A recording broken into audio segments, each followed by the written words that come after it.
जब याद आवेले सिलावा दिलावा लइका बन के रोवेला। जब याद आवेले सिलावा दिलावा लइका बन के रोवेला। बड़ बात हो गई तबाहू अखिया करे रहिया जो हेला। जब याद आवेले सिलावा दिलावा लइका बन के रोवेला। जब याद आवेले सिलावा दिलावा लइका बन के रोवेला।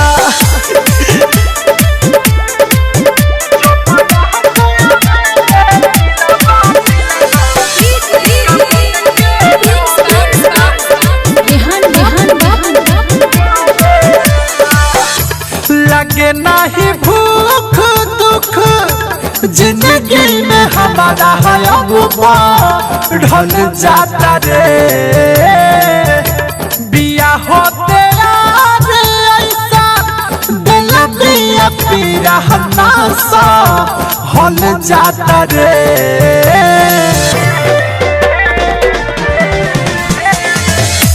लगे नहीं भूख दुख जिंदगी में हमारा है अब ढल जाता रे।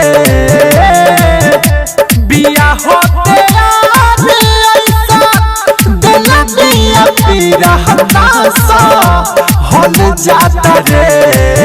नींद आवेला नाही अखिया के रतियों में नाही सोवेला।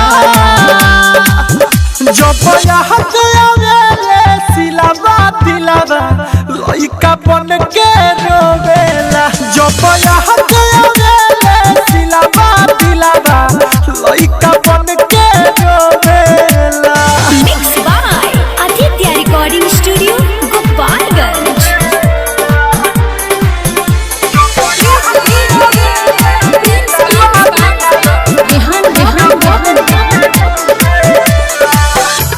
ओकर सूरतिया कबो अखिया से हमारा नहीं दूर होला। मर जाइला के दीपकवा ओकरा के से सोना था हो दाना बोला।